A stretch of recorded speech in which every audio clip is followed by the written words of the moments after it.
Hello everyone, good morning.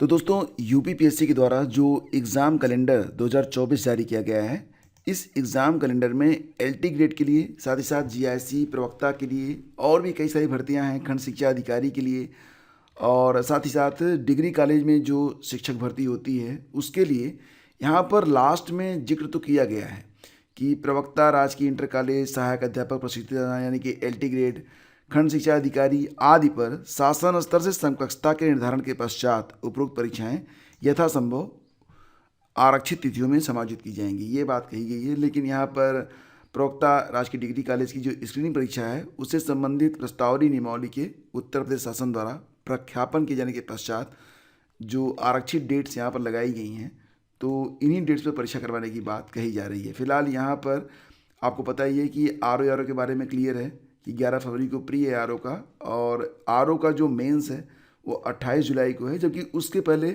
UPPCS की pre की परीक्षा 17 मार्च को और 7 जुलाई को ही मेंस करवाई जा रही है। इसके अलावा यहाँ पर बहुत सारी डेट्स हैं जो कि आरक्षित हैं।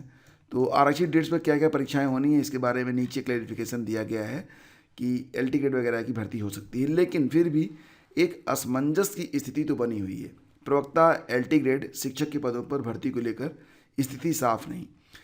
देखिए दोस्तों, पिछले साल अभ्यर्थियों ने राजकीय विद्यालयों में प्रवक्ता, एलटी ग्रेड शिक्षक के पदों पर भर्ती के लिए आयोग में 2 दर्जन से अधिक बार धरना प्रदर्शन किया था और ज्ञापन सौंपा था। हर बार अभ्यर्थियों से ये कहा गया कि समकक्ष अर्हता का निर्धारण नहीं होने की वजह से इन भर्तियों का विज्ञापन रुका हुआ है। पूरा साल बीत गया लेकिन शासन स्तर से समकक्ष अर्हता का निर्धारण नहीं हो सका और भर्तियों को लेकर असमंजस की स्थिति बनी हुई है। इस बार भी आयोग ने जो कैलेंडर जारी किया है उसमें राजकीय महाविद्यालयों में जो प्रवक्ता की भर्ती है, इंटर कॉलेजों में प्रवक्ता भर्ती और सहायक अध्यापक यानी कि एलटी ग्रेड के शिक्षक भर्ती को लेकर डेट्स को मतलब क्लियर नहीं किया है। हालांकि नोटिफिकेशन में नीचे लिख दिया है कुछ। तो हालांकि इन पदों के लिए अधियाचन काफ़ी पहले मिल चुका है। अब आयोग की ओर से कहा जा रहा है कि राजकीय डिग्री कॉलेज में प्रवक्ता भर्ती की स्क्रीनिंग परीक्षा से संबंधित प्रस्तावित नियमावली की शासन द्वारा प्रख्यापित किए जाने के बाद इसकी परीक्षा तिथि घोषित की जाएगी। फिलहाल प्रतियोगी छात्र संघर्ष मोर्चा के अध्यक्ष विकी खान का कहना है कि एक तरफ बिहार सहित कई राज्यों में नियमित रूप से शिक्षक भर्तियां हो रही हैं, वहीं यूपी में राजकीय इंटर कॉलेजों में भर्ती के लिए अभ्यर्थियों को इंतजार करते 4 से 6 साल बीत चुके हैं। स्थिति बहुत अच्छी तो नहीं मानी जा सकती है। और फ्रेंड्स, वहीं पर एक बात और भी है कि बिहार में अभी हाल ही में आप देख रहे हैं, मैं आपको दिखा देता हूँ यहाँ पर, कि बहुत सारे अभ्यर्थी ऐसे भी चयनित हुए हैं जैसे कि कनाडा छोड़ बनी टीचर, अभी हाल ही में केबीसी विनोद सुशील कुमार भी शिक्षक बन गए हैं बिहार में। और साथ ही साथ कुछ और भी लोग हैं जिनके लिए मतलब जब इनको जॉब लेटर मिला तो इनके साथ सेल्फी लेने के लिए भीड़ लगी गई। और यहाँ पर मुख्यमंत्री ने संकेत दिए हैं कि आप देख सकते हैं जल्द भरे जाएंगे खाली सीट। तो गांधी मैदान में 26,925 शिक्षकों को सीएम नीतीश कुमार व डिप्टी सीएम तेजस्वी प्रसाद यादव ने अपने हाथों से नियुक्ति पत्र दिया है। गांधी मैदान में समारोह का लाइव प्रसारण सभी जिला मुख्यालयों में हुआ और सीएम ने 12 शिक्षकों को सांकेतिक रूप से नियुक्ति पत्र प्रदान किए। सीएम ने कहा कि शिक्षकों के खाली पदों पर भी जल्द नियुक्ति की जाएगी। जैसा कि डेट्स पहले क्लियर हो चुकी हैं कि बिहार में जो अगले चरण की शिक्षक भर्ती हो रही है वो 24 अगस्त को करवाई जाएगी। तो आपके पास समय बहुत कम बचा हुआ है और इसमें पीआरटी 6 to 8, 9, 10, 11, 12 के लिए भर्तियां की जाएंगी। और भी लगभग 48,000 के आसपास प्रधानाध्यापक की भर्ती का मामला भी आ रहा है। मतलब कुल मिला के देखा जाए तो लगभग 1 लाख के आसपास जो जॉब्स हैं वो हैं यहाँ पर। और ये भी है कि सीएम ने कहा कि 1.5 साल में 10 लाख नौकरी व 10 लाख रोजगार दिए जाएंगे। अब सोचो कि 1.5 साल में 10 लाख नौकरी, 10 लाख रोजगार, तो बिहार ने तो बहुत कुछ दिया अपने लोगों को और अपने यहाँ आने वालों को। फिलहाल अगर हम बात करें यूपी के बारे में दोस्तों, तो यहाँ पर बस वही चल रहा है कि अभी जो है मामला समकक्षता का नहीं क्लियर हुआ है, तो कुछ मामला कोर्ट में है, कुछ जो भी है आप समझ पा रहे होंगे।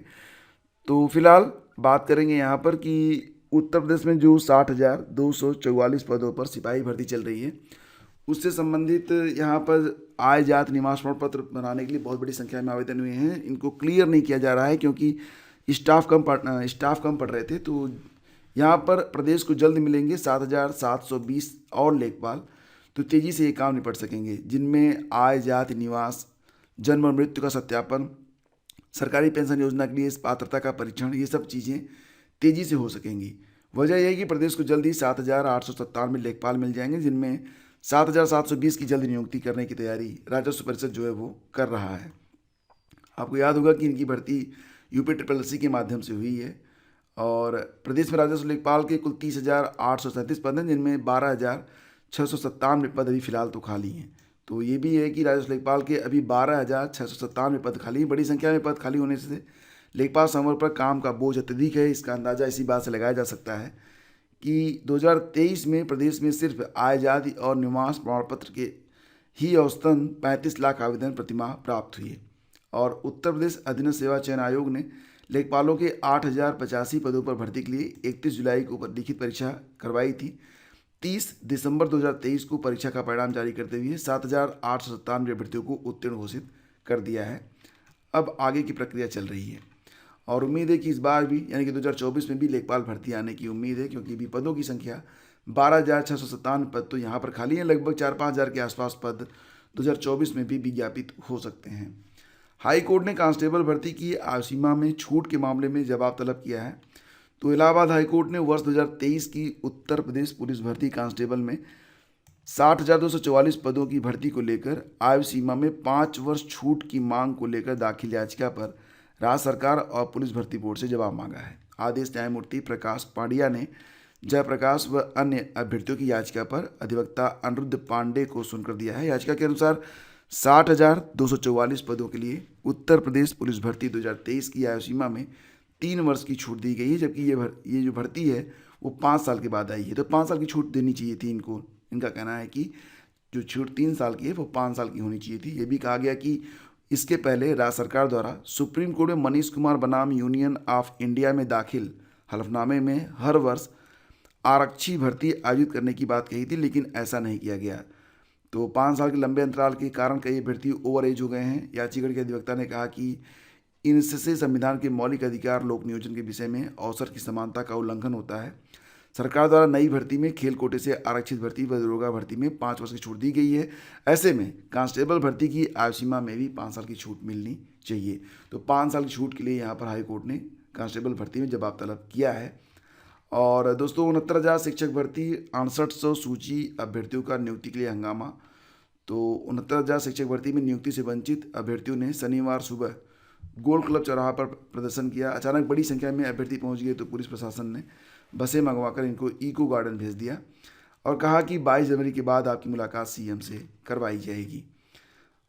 फिलहाल फ्रेंड्स आगे बढ़ते हैं और हाई कोर्ट ने फैसले में यक्ष युधिष्ठिर के संवाद का हवाला दिया। पिता का दर्जा स्वर्ग से ऊंचा, बेटे को देना होगा गुजारा भत्ता। तो मामला झारखंड हाई कोर्ट का है, जिसमें एक पिता ने अपने बेटे से 3,000 रुपये प्रति माह मासिक गुजारा भत्ता के लिए दरख्वास्त की थी और इसे कोर्ट ने मंजूर किया है। और ये भी कहा है कि अगर बेटा मतलब है तो उसे अपने पिता के लिए इतना तो करना ही पड़ेगा। आपके घर में कोई बच्चा है दोस्तों, तो उसको जो है थोड़ा सा आप लोग, जैसे कोई भी समस्या होती है प्यार से डील करें, क्योंकि घर का एक ख़राब माहौल जो होता है वो बच्चों को ज़िंदगी भर का रोग दे सकता है। एक्चुअली में इससे होता है ना कि हम बार बार कहते हैं तुम कुछ नहीं कर सकते हो, तुम बेकार हो, ऐसे वैसे, तो ऐसे कहने से प्रॉब्लम होती है। और फिलहाल सर्दी का सीजन जारी है। 2.8 डिग्री सेल्सियस रहा मुजफ्फरनगर का तापमान। 3 दिन तक पश्चिम यूपी में शीतलहर का प्रकोप रहेगा। अभी 3 दिन और भी शीतलहर चलेगी और इटावा में कोहरे से 7 वाहन टकराए, गुवाहाटी जा रहा विमान ढाका भेजा। तमाम खबरें हैं, लेकिन इसी बीच एक खबर और भी आ रही है दोस्तों। इसके बारे में कल मैंने वीडियो बना के आप लोगों को बता दिया था कि DSSB की ओर से एक विज्ञापन जारी किया गया है शिक्षक भर्ती का, जिसमें आप 8 फरवरी से आवेदन कर पाएंगे। 8 मार्च तक जो लोग सीटेट दे रहे हैं इस बार, वो लोग भी आवेदन कर पाएंगे। सीटेट सेकेंड पेपर की आवश्यकता पड़ेगी TGT में। तो TGT में कुल मिला के 2,897 पद हैं और यहाँ पर DSSB के द्वारा ड्राइंग टीचर के लिए भी पोस्ट यहाँ पर निर्धारित की गई है। इसमें math, English, social science, natural science, Hindi, Sanskrit, Urdu, Punjabi और ड्राइंग टीचर के पोस्ट हैं। तो आवेदन की जो प्रक्रिया होगी वो 8 फरवरी से शुरू होगी। ये 60 नोटिस जारी की गई थी, इसके बारे में कुछ जानकारी मैंने एक छोटे से वीडियो में आप लोगों को उपलब्ध करवा दी है। लिंक वीडियो के डिस्क्रिप्शन में है, आप जाकर चेक कर सकते हैं। और फ्रेंड्स यहाँ पर ये एक अच्छा अवसर है आप सभी लोगों के लिए। DSSB में अगर आप शिक्षक बनना चाहते हैं तो आउट ऑफ दिल्ली भी आप यहाँ पर आवेदन कर सकते हैं। अगर आप दिल्ली के अलावा अन्य राज्य के निवासी तब भी आपको यहाँ पर अवसर मिलता है। लेकिन रिजर्वेशन का लाभ लेना चाहते हैं अगर आप, तो इसके लिए आपको दिल्ली का ही निवासी होना चाहिए। और जनरल सीटों पर सभी लोग आवेदन कर पाएंगे। हालांकि जनरल में भी काफ़ी सीटें यहाँ पर शो हो रही हैं। ये जो पूरा नोटिफिकेशन है ये मिल जाएगा आपको हमारे टेलीग्राम चैनल स्टडी विद ज्ञान प्रकाश पर, वहाँ पर जाकर आप इसे पढ़ सकते हैं। तो दोस्तों ये थी आज की न्यूज अपडेट। करंट अफेयर वार्षिकी के लिए बहुत सारे लोगों को दिक्कत आ रही है और कुछ लोग कह रहे हैं कि जो वेबसाइट का लिंक मैंने दिया है उस पर क्लिक करने के बाद वो पेमेंट नहीं कर पा रहे हैं दोस्तों। तो निश्चित रूप से मैंने इसका समाधान खोजा हुआ है।